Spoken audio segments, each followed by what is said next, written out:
monthly, tinototal ko yung magkano yung net sales, ayan. And then, per quarter din, tinototal ko. So that mas easier na i-compute or ilipat dun sa ating BIR form. So again, yung third quarter na figure yung kailangan natin. So that is the July, August, and September na sales. So kita niyo ito yung July, August na sales, and September. So i-add yung tatlo. So ito yung figure natin. In-add ko na yan, 182,490.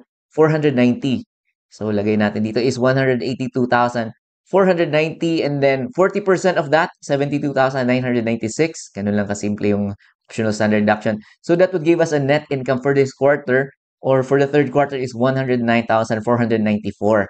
And then i-add natin yung taxable income natin from the first quarter and the second quarter. So if i-check nyo yung inyong previously filed na 1701Q using the optional standard deduction, makita nyo din dyan yung total taxable income is 151,443.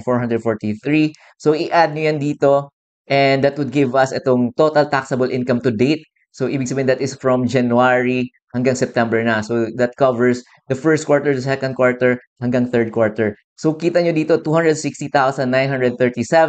Yan yung ating taxable income. And again, kailangan natin gamitin yung graduated tax table. So, ano lang, quick computation lang, 260,937. So, hanapin nyo, nasa ang bracket bang yung figure na yan? Nandito ba sa 0 to 250,000? So, hindi siya within that range. So, dito tayo sa second na row, which is 250,000, 400,000. So, yung tax on column 1 yan is 0 pa lang. Kita nyo, 0. So, ilalagay nyo dito is 0 lang yung tax on column 1. And then, sa tax on excess, yan na yung may tax, which is yung tax on excess is 15% nung excess ng 250,000. So, yung taxable income natin is 260,937.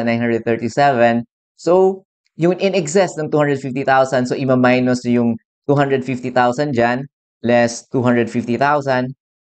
So, yung in excess ng 250,000 is 10,937, di ba? But hindi pa yan yung tax natin because 15% lang yan yung tax. So, kailangan yung i-multiply ulit yan ng 15%. So, that would give us itong tax due na 1,640 and 55 centavos. And again, sa ating form, the 1701Q sa income tax return natin, wala tayong decimal point. So, 50 centavos and pataas, kailangan nyo i-round up. So, yung figure na to, final figure will be 1,641.